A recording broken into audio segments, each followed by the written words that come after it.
Hello dear students, welcome to my channel. और कैसे हैं आप सब? उम्मीद रखता हूँ सब ठीक ठाक होंगे, एकदम मस्त ज़बरदस्त होंगे और अपनी तैयारी भी आप लोग बहुत अच्छे से कर रहे होंगे, है ना। तो तैयारी आपकी कंटिन्यू चल रही है। ओके, तो इसी तैयारी के बीच में मैं लेकर आया हूँ अपना अर्थमेटिक प्रोग्रेशन का सेकंड पार्ट, जिसमें आज हम रिवाइज करेंगे nth term of an AP. तो nth term of an AP का मतलब क्या है उसके बारे में हम जानेंगे, और इसका फॉर्मूला कैसे बना इसके बारे में हम समझेंगे। ओके, और साथ ही साथ में किस तरह के हमारे क्वेश्चंस आते हैं वो सारी चीज़ें हम इस वीडियो में जानेंगे। सो प्लीज़ वीडियो को पूरा देखिए। ओके, चलिए स्टार्ट करते हैं। तो जैसे कि आप सबको पता है कि अर्थमेटिक प्रोग्रेशन क्या है, ओके, और इसके बारे में हमने डिटेल में पिछली वीडियो में पढ़ चुके हैं। ओके, तो जिनको जानना है कि एपी क्या है, आप उस वीडियो को देख सकते हैं। मैं आई बटन में दे दूंगा लिंक उसका, ठीक है। तो एपी आपको पता है कि एक सीरीज होती है जो हमारा क्या होता है, एक फिक्स नंबर उसमें ऐड करते हैं अपने प्रीसीडिंग टर्म से, जिससे हमारी वो सीरीज कंटिन्यू चलती रहती है। और उसका जो फिक्स नंबर जो ऐड होता है उसको हम बोलते हैं कॉमन डिफरेंस, है ना। तो यहाँ पर मैं आपको बताता हूँ nth term of AP. nth term का मतलब हम कितने टर्म्स हैं, ओके, नंबर ऑफ टर्म्स कितने हो सकते हैं। तो देखो भैया, नंबर ऑफ टर्म्स इसमें एपी में जितने मर्जी आप लिख सकते हैं। ओके, इसलिए यहाँ पर हमने nth टर्म लिया है। जो n की वैल्यू आप चाहे 10 लिखिए, 20 लिखिए, 50 लिखिए, 100 लिखिए, 70 लिखिए, 80 लिखिए, 1000 लिखिए, कोई दिक्कत नहीं है। तो हम स्टार्ट करते हैं इसका क्या, डेरिवेशन एक तरीके से।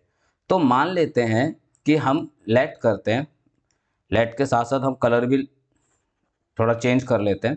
ओके, मैं कलर कर लेता हूँ वाइट।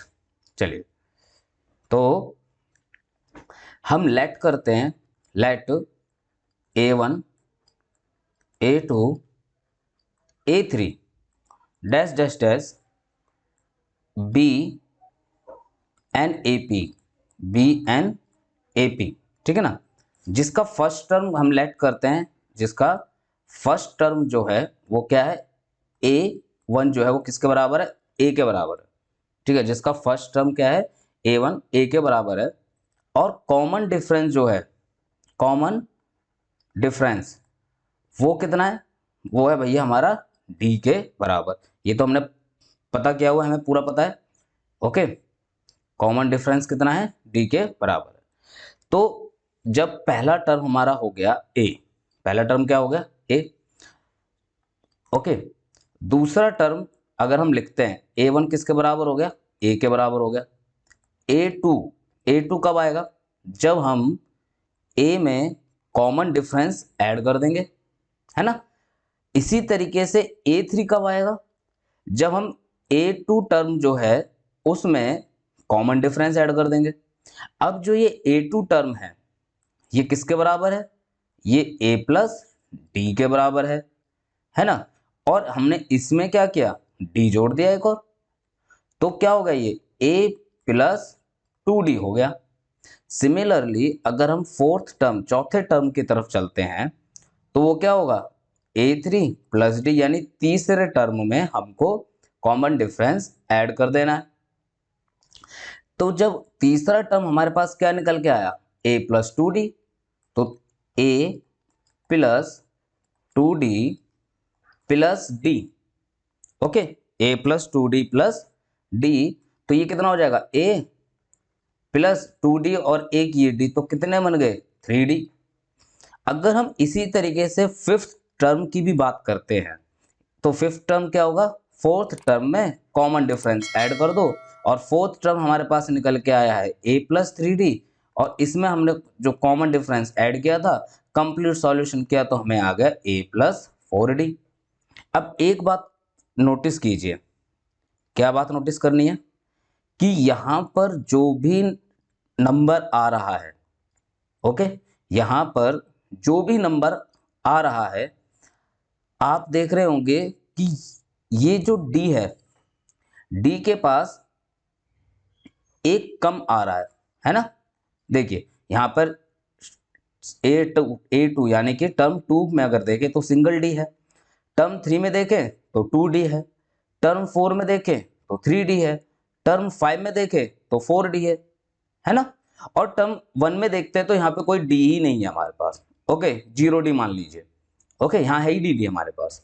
तो अगर हम एक चीज इसी तरीके से कंटिन्यू करते जाते हैं इस चीज को, ठीक है ना, अगर हम ये पैटर्न जो हमारा चल रहा है इसको अगर हम कंटिन्यू करते हुए चलते हैं, ठीक है, और कहां तक चलते हैं, हमने सपोज किया n टर्म तक, यानी हमने ले लिया भैया n टर्म, तो n टर्म तक जब लेंगे तो जो हमारा पहला टर्म है ना, वो तो वही रहेगा। यहाँ पे देखिए पहला टर्म तो सबका सेम है ना, ओके यहाँ पर पहला टर्म यानी a सबका सेम है, तो और यहाँ पर d जो हो रहा है वो क्या हो रहा है, वो जो नंबर ऑफ टर्म है उससे एक कम है, यानी कि अगर मैं यहाँ n लिख रहा हूं तो मैं यहाँ पर n-1d लिख सकता हूं, है ना।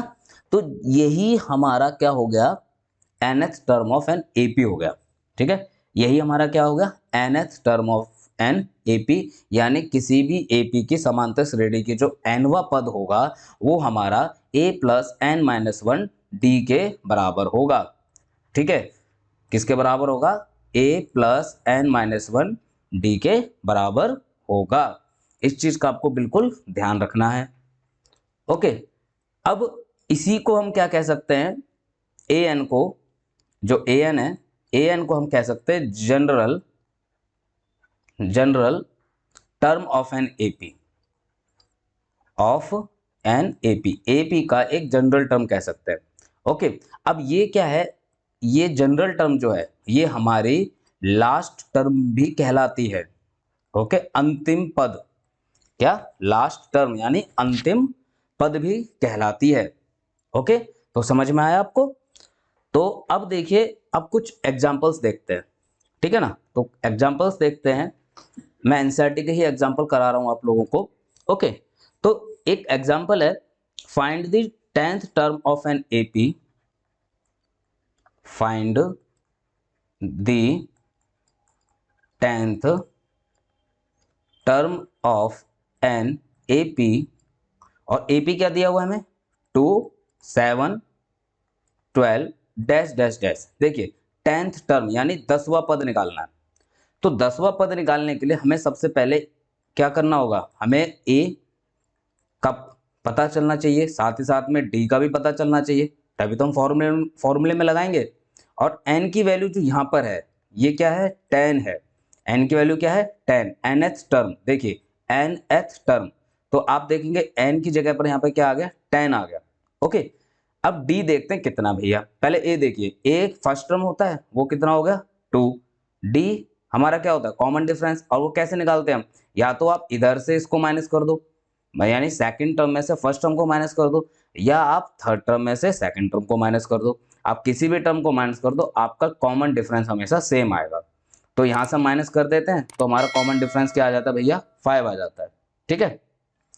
अब हमारे पास एस एन नहीं nth टर्म, एस एन की बात हम अगली वीडियो में करेंगे, ठीक है। तो nth टर्म हमने पढ़ा, तो उसका फॉर्मूला लगाते हैं। तो nth टर्म का हमने फॉर्मूला क्या पढ़ा था कि पहले टर्म में जितने नंबर ऑफ टर्म्स हैं उनमें से एक माइनस कर दो और डी का मल्टीप्लाई कर दो, है ना, A N equals to A plus n-1 D कर देंगे। तो अब n की वैल्यू क्या है, 10 है, लगा दीजिए वैल्यू, ए की वैल्यू क्या है 2 है, n की वैल्यू 10-1 और d की वैल्यू 5, बहुत सिंपल, 2 प्लस 10-1 9 इंटू 5। बोर्डमस का बिल्कुल ध्यान रखना आपको, ठीक है, हाँ जो हमने डिमस और बोर्डमस प्राइमरी क्लासेस में पढ़े हुए हैं उनका बिल्कुल ध्यान रखना है। तो 9 5 45 और ये हो गया हमारा 47, यानी इस सीरीज का जो 10वां पद होगा वो क्या होगा 47 होगा, ठीक है, समझ में आया। अब एक और एग्जांपल करते हैं, ठीक है, जैसे मैं यहां पे लिखता हूं, एक और एग्जांपल ले लेते हैं, हाउ मैनी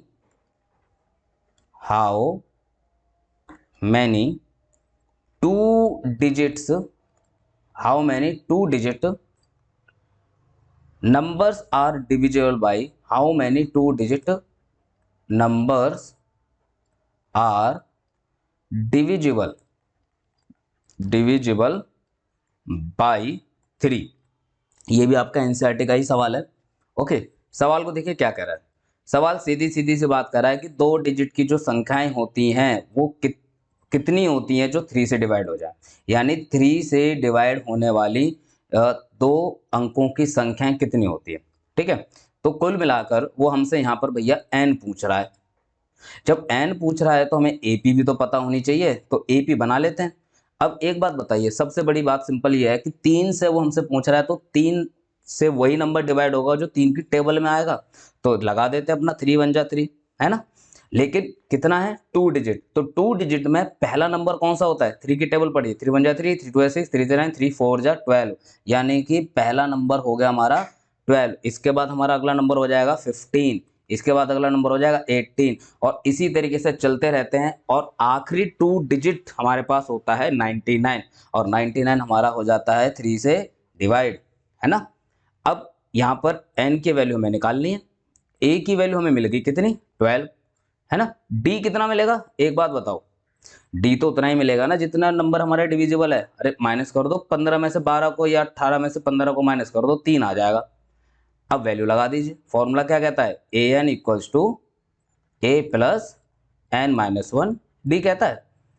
ए एन हमें निकालना है, लास्ट टर्म देखिए ए एन हमें दिया हुआ है, यहाँ पर लास्ट टर्म है, मैंने बताया था ना कि ए एन हमारा लास्ट टर्म भी होता है, अंतिम पद भी होता है, और यहाँ पर अंतिम पद हमको साक्षात दिया हुआ है, तो इसका इस्तेमाल करेंगे। तो 99 का इस्तेमाल करते हुए, ए का इस्तेमाल करते हुए, और एन हमें पता नहीं है उसको छोड़ देंगे, और डी की वैल्यू हम लगा देंगे। अब देखिए अपना छोटा सा दिमाग चलाइए और बेसिक सी कैलकुलेशन कीजिए। तो 99 में से 12 माइनस कर दीजिए, और यहाँ पर n माइनस वन और 3 रहने दीजिए। ठीक है, ओके, इतना तो कैलकुलेशन कर ही सकते हैं आप। यहाँ से माइनस करेंगे तो n माइनस वन, और यहाँ पर जो भी आंसर आएगा उसको हम 3 से डिवाइड करेंगे। तो यहाँ पर हमारा बचता है कितना 87, कितना बचता है 87, और इसको डिवाइड कर देंगे तो कितना हो जाएगा हमारा 29। सो n माइनस वन की वैल्यू कितनी आ गई 29। लेकिन हमको क्या चाहिए भैया, हमको चाहिए n, तो ये माइनस का 1 इधर जाके क्या हो जाएंगे, प्लस हो जाएंगे। तो n की वैल्यू कितनी आ गई 30, यानी कि 30 टर्म्स हैं, यानी 30 पद हैं, n की वैल्यू आ गई। तो 30 पद ऐसे हैं, 2 अंकों की संख्या, यानी 30 नंबर हमारे पास 2 अंक के संख्याएं ऐसी हैं जो हमारी क्या हो सकती है 3 से डिवाइड हो सकती है। ठीक है, ओके, तो आपको यहां तक समझ में आ रहा होगा, और आ रहा है तो प्लीज कमेंट करके बताइए। अब हम जरा एक बार कोई क्वेश्चन ले लेते हैं ठीक ठाक सा, है ना, एनसीईआरटी से। तो ले लेते हैं, थोड़ा ठीक ठाक सा क्वेश्चन ले लेते हैं। ओके, तो क्वेश्चन है हमारे पास, जैसे एनसीईआरटी का है। अगला क्वेश्चन, आगे चलते हैं, थोड़ा सा स्लाइड को आगे बढ़ाते हैं। क्वेश्चन कह रहा है कि if the 17th term of an AP exceeds 10th term by 7, question लिखता हूं, the 17th term of an AP exceeds its